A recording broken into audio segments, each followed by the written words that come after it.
Hello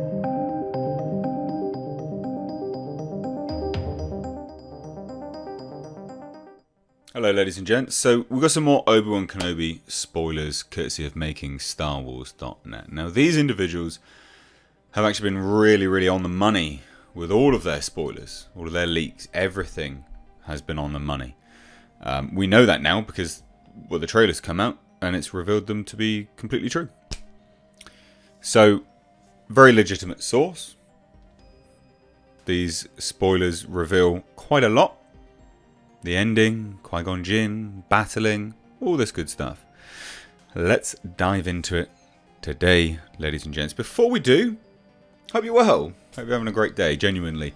If you are, obviously, and you like the video, hit that thumbs up button. Please do share it. And if you want, please do check out my Twitter and my Instagram. There's a link in the description box. Along with my second channel, which if you're into quirky days out in England with really weird, rare little Japanese cars, check it out. You might like it. Not what you'd expect, I'm sure. Anyway, let's take a look. So, will Qui-Gon Jinn appear in Star Wars Kenobi? Loads of spoilers, ladies and gents. Loads and loads of spoilers here. So, what do we think? Do we think Obi-Wan Kenobi is going to be good or not? We've recently had revealed to us, of course, it was too bleak originally, and then Kathleen Kennedy got her grubby little mitts in it, and now it's changed. So let's see, shall we? If seeing a dead man isn't, pretty bleak, I don't know what it is, although I guess you could phrase that as being really positive, but I don't know. Anyway, Qui-Gon Jinn died in 1999. Super Scooper John Williams let them know on the back of the soundtrack to The Phantom Menace. Yep, that's what happens. John Williams' score normally does reveal quite a lot. But anyway, John Williams has always been a scooper hero of the MakingStarWars.net people. They were buying that soundtrack because they wanted to know everything about the film. And the hot fire track, Qui-Gon's Noble End, confirmed everything they were hearing back on the internet about Qui-Gon Jinn's fate, which makes a lot of sense. Then, of course, we had the rumour for Attack of the Clones that we would hear Qui-Gon's voice say, "No, Anakin, no." And that panned out as being completely accurate. Yep. So what about now? What about now? So over the last year, they've heard that Liam Neeson was back as Qui-Gon Jinn in Star Wars Obi-Wan Kenobi. We've heard it quite a lot, actually. We've heard it quite a lot.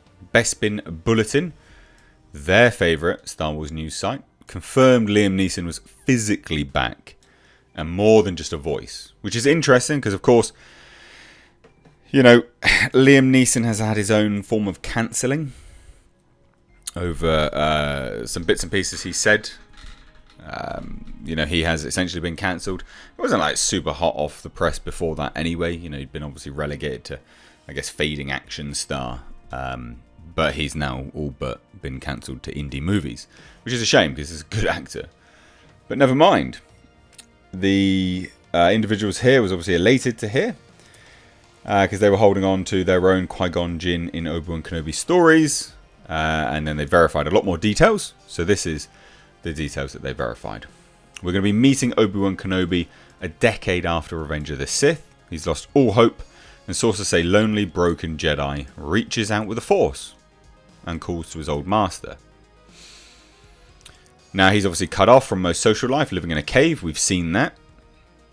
Kenobi attempts to learn to contact the closest thing to a father that he ever had, which is Qui-Gon. And when he reaches out and calls for his old master, absolutely nothing happens, which is crushing, soul destroying.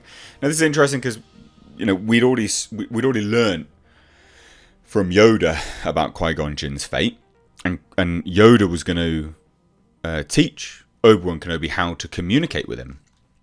Life is not going as expected for Kenobi. That glimmer of hope we saw in his eyes when Yoda confessed to communicating with Qui-Gon Jinn 10 years before has faded. Obi-Wan is now calling out and Qui-Gon is not answering. Interesting.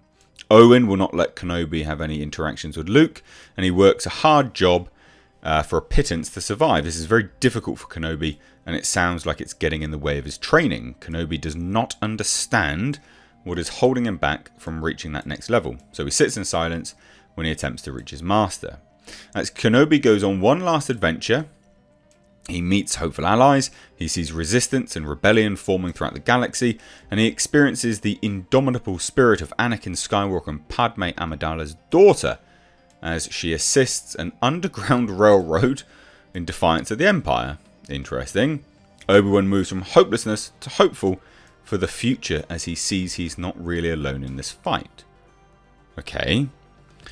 So how does this tie back to Qui-Gon? In the middle chapter, Kenobi experiences the beginnings of resistance as young Leia Organa aids a movement to save political dissidents of Palpatine's empire. There is hope.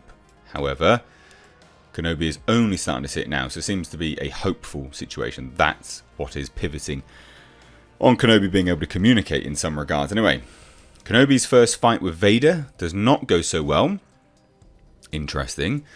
But re-energized and strategically sound, Kenobi becomes more determined to stop Darth Vader and confronts him on Mustafa's rocky moon.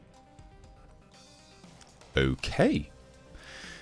Now it's in this second fight that Qui-Gon appears as a voice to Obi-Wan, encouraging him and assisting him in his battle against the Dark Lord of the Sith. So 2 fights happen.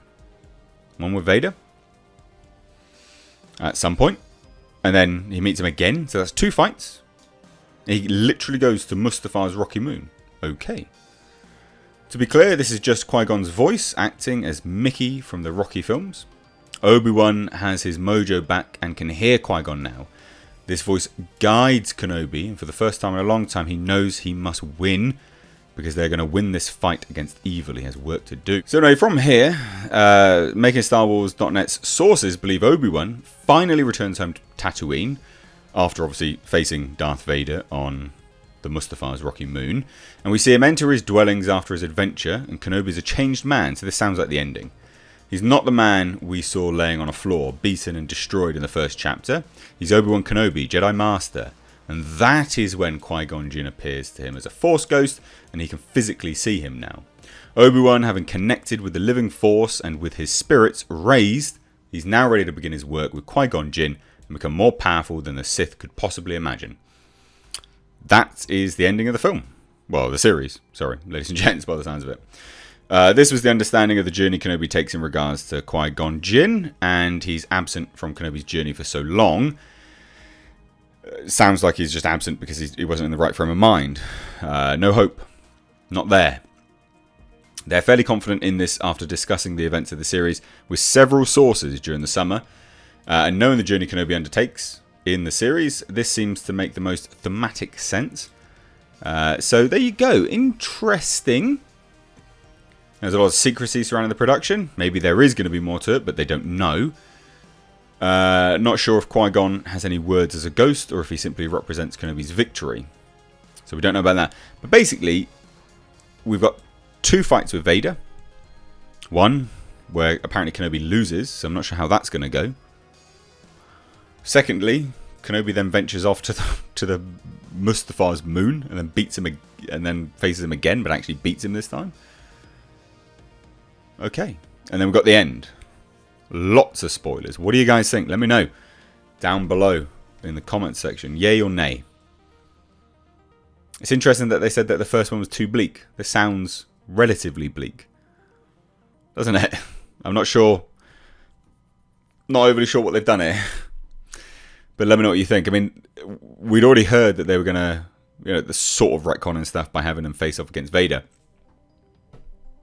Now it's face off against them twice. But Qui-Gon Jinn appearing? Interesting.